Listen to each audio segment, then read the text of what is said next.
Eu nunca pensei que iria adorar ver uma luta entre um cão e um falcão. Mas foi exatamente isso que aconteceu na parte 3 de Jojo. E devo salientar que este cão era o personagem que eu mais odiava até este ponto na história. Esta luta é fantástica. Antes de ir dormir eu penso sempre nesta luta de Jojo. Para mim esta é a luta que define Jojo. É fucking awesome.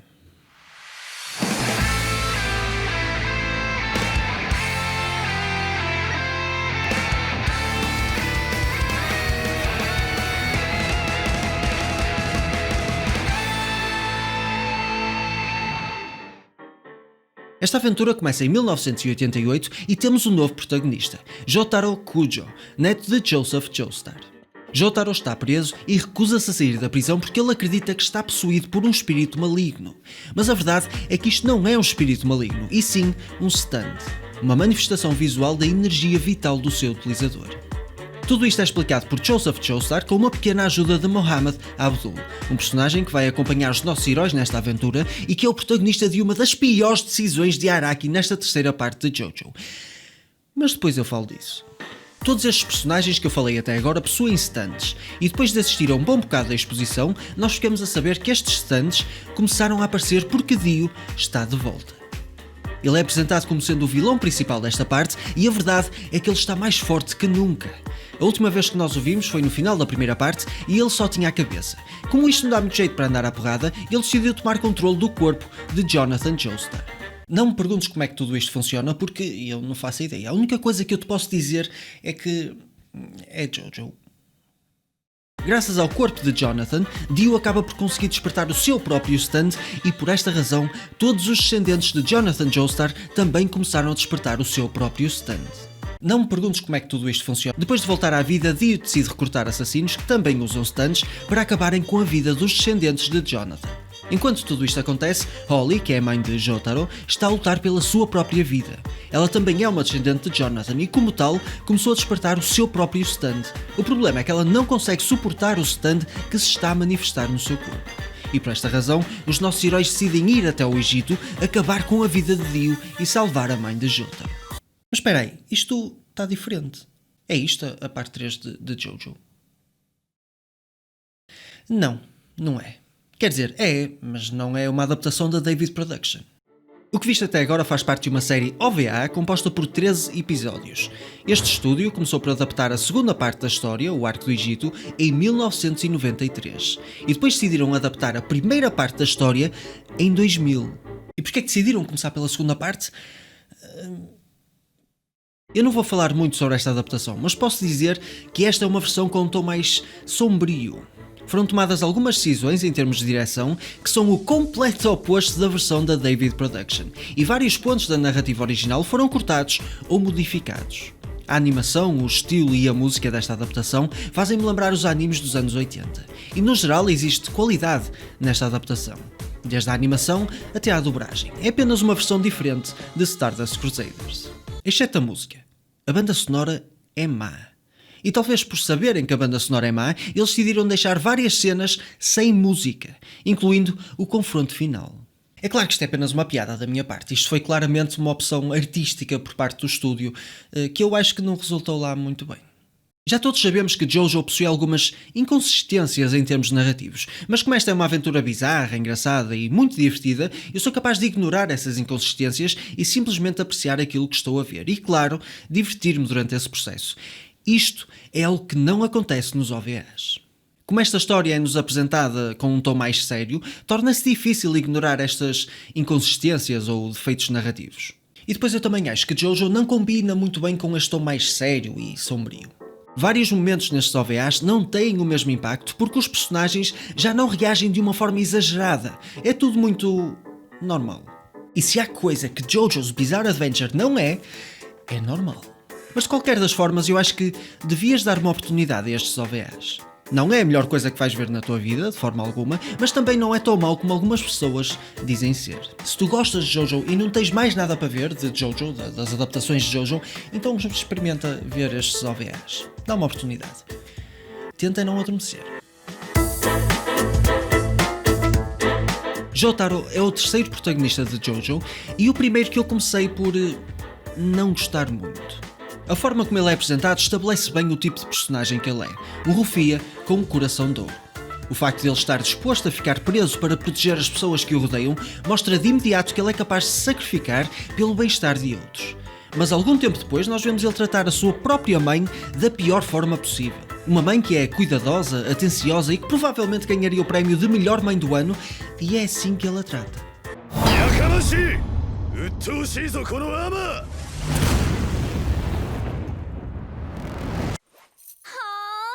E ele não faz isto só uma vez, faz isto mais que uma vez. Muitas vezes. Eu nunca cheguei a perceber por que razão ele tratava a mãe desta forma. Talvez seja porque ele está a passar pela fase da puberdade. Quer dizer, fisicamente ele já passou, porque este jovem parece que tem 40 anos, divorciado com 3 filhos a caminho de se tornar um avô. Não sei, eu não faço ideia porque é que ele tratava a mãe daquela forma. O que realmente interessa é que, com o decorrer da história, ele vai revelando mais detalhes sobre a sua própria personalidade e crenças também. A verdade é que Jotaro é um personagem que não expressa os seus sentimentos de forma regular, e nas raras vezes em que o faz, é algo que consegue ser muito satisfatório para o espectador, porque nós sentimos que, aos poucos, vamos conhecendo melhor este protagonista. Não é a mesma coisa que crescer, porque eu não acho que Jotaro cresce como personagem, pelo menos não cresce muito. Nós simplesmente vamos aprendendo mais sobre ele, sobre a sua personalidade. É a mesma cena que conhecer uma pessoa na realidade. Nós não nos vamos virar para essa pessoa e dizer: ai, estás a crescer muito como pessoa. Não, eu simplesmente estou-te a conhecer cada vez melhor. É só isso. Ele acaba por revelar que é um protagonista bastante inteligente e com uma frieza enorme, mesmo quando confrontado com desafios extremamente difíceis que deixariam qualquer um com os nervos à flor da pele. Possui um forte sentido de justiça, confiança total nas suas habilidades e, claro, basta olhar para ele para perceber que ele é um tipo cool e badass. É por todas estas razões que eu comecei por não gostar de Jotaro, principalmente quando comparado ao Joseph, mas aos poucos fui começando a gostar cada vez mais dele como personagem principal. Já os outros membros que pertencem a este grupo de heróis funcionam muito bem como grupo, mas nem todos conseguem ser interessantes quando estão sozinhos.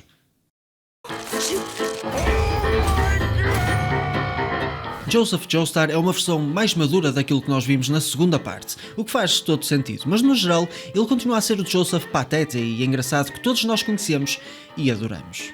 Pelo menos eu adoro este personagem, ele é o protagonista de alguns dos momentos mais hilariantes desta aventura. Eu nunca me vou esquecer do episódio em que ele e o Abdul foram apanhados a praticar o ato sexual no meio da rua. Este é certamente um dos pontos altos desta aventura. E as reações dele perante algumas situações são simplesmente icónicas. Como quando ele estava a tentar escapar das garras desta senhora bastante charmosa, que ficou completamente apaixonada pelo nosso ex-protagonista. Depois temos o Polnareff, que tem medo de sanitas. Ele é aquele tipo de pessoa que não consegue fazer as necessidades fora de casa. Todos nós conhecemos alguém assim. O impressionante é que ele tem razões para isso. Ninguém iria limpar o seu próprio rabo com a língua de um porco.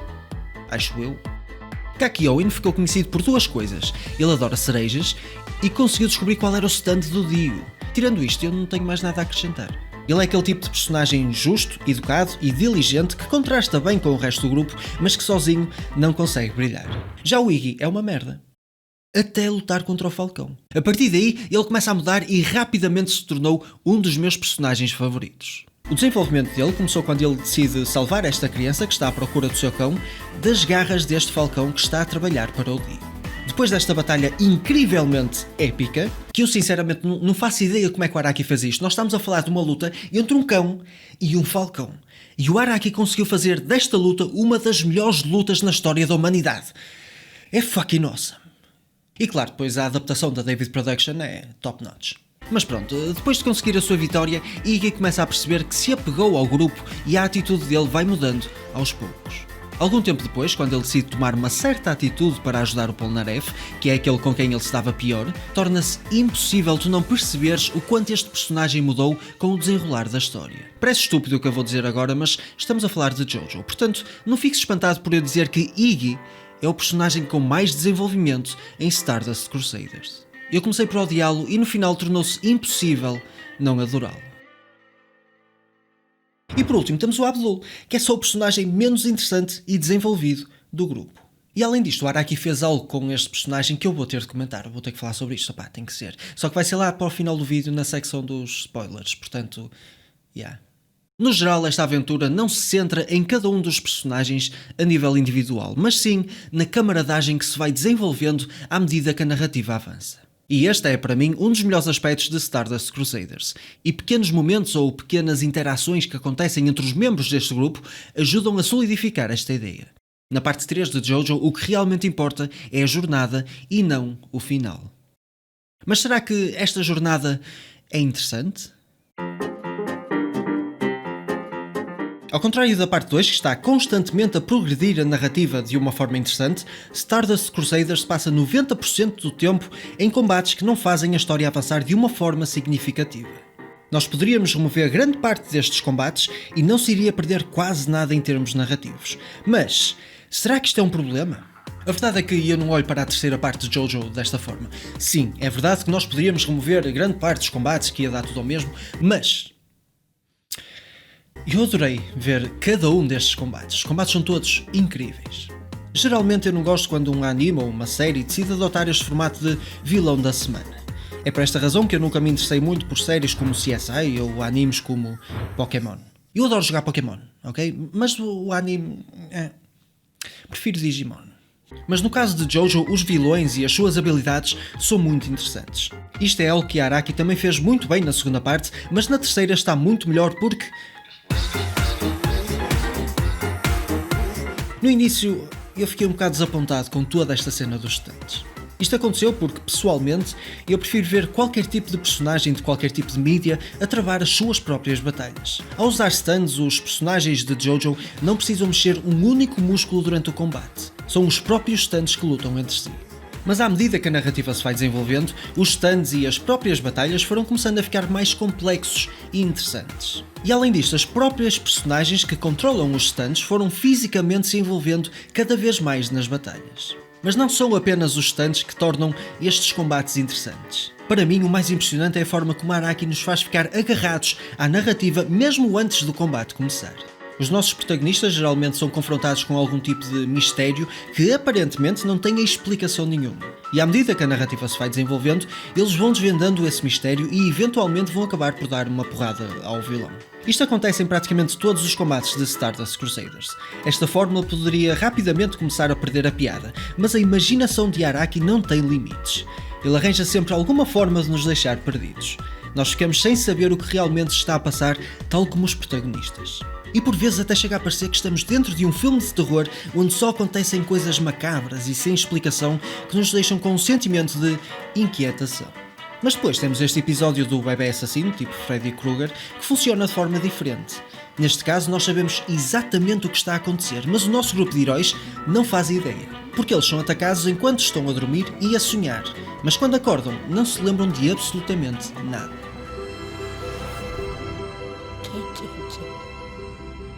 Como eu já tinha falado no vídeo anterior, Araki começou por dar mais destaque às estratégias durante os combates na segunda parte de JoJo. Mas graças à implementação de stuns na terceira parte, ele conseguiu levar isto para o próximo nível.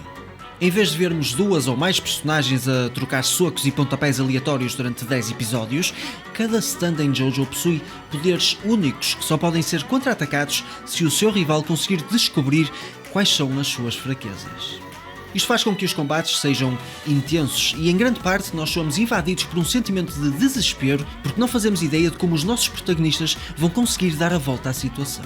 Por vezes, nem o próprio Araki sabe como é que vai dar a volta à situação, e é por isso que temos conclusões como os dedos do Platinum. Star Platinum é um stand muito poderoso a curta distância. E nesta situação em particular, ele está completamente encurralado. Ele não pode fazer nada. É neste momento que o Star Platinum, um stand que só funciona a curta distância, revela que consegue esticar os dedos até ao infinito. Isto é o tal de Deus Ex Machina, e o Araki às vezes opta por utilizar este método. Mas não é sempre. Eu nunca tive assim um problema muito grande com o facto do Araki utilizar este método Deus Ex Machina em JoJo. Até chegar ao final da parte 5, que... eu falo disso depois no outro vídeo. No geral, eu acho que toda esta cena dos stunts é muito interessante e consegue ser muito entertaining. E se alguma coisa não fizer sentido, basta pensar que é JoJo.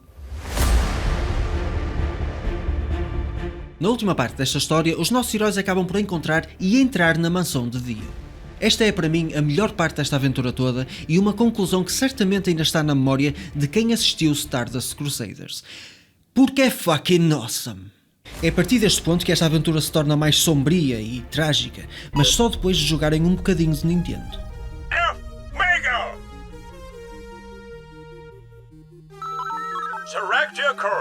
Os nossos heróis acabam por enfrentar alguns dos desafios mais complicados até agora, proporcionados por Vanilla Ice e eventualmente o próprio Dio. Várias coisas acontecem e agora eu vou falar sobre spoilers, portanto, se quiseres avançar a parte dos spoilers, vais aí à barrinha vermelha do YouTube que está aí em baixo, diz spoilers, pronto, passas para a fase seguinte, é só isso. Na fase final desta aventura, vários personagens se sacrificam, e na minha opinião, os que se destacaram mais pela positiva foram Iggy e Kakyoin. Foram duas despedidas muito bem executadas, fizeram sentido e o sentimento estava lá. Mais uma vez, Iggy é o melhor personagem. E depois temos o Abdul. Ele é outro personagem que no final também se sacrifica, mas... E a culpa é do Araki. Porque além de ser o personagem menos interessante e desenvolvido do grupo, ele não morre apenas uma vez. Morre duas! A primeira vez que ele morre eu fiquei surpreendido pela positiva. Em primeiro lugar, matar um personagem tão cedo na narrativa é de louvar. E depois, esta morte veio dar um incentivo extra ao resto do grupo para continuar a sua missão de assassinar o Dio. Só que alguns episódios depois é revelado que ele não morreu. E o único que não sabia disto era o Polnareff. Ai, mas certamente ele voltou porque vai ter algum tipo de impacto na história, vai se desenvolver com um personagem, vai fazer algo incrível. Não. Ele voltou para morrer outra vez. Só isso. A merda que Araki fez com o Abdul não tem desculpa. Trazê-lo de volta fez com que aquela motivação extra para derrotar o Dio desaparecesse. Mas o pior não é isso. O pior é que trazer Abdul de volta é uma excelente oportunidade para desenvolver este personagem porque, vamos ser sinceros, ninguém queria saber do Abdul. O Kakyoin era mais interessante que o Abdul, porque pelo menos o Kakyoin tinha o feitiço das cerejas.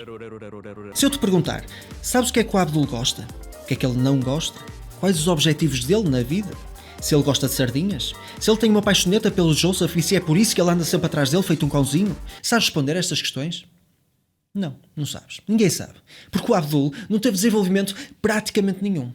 E em vez de aproveitar esta ressurreição para desenvolver este personagem, não se afoda.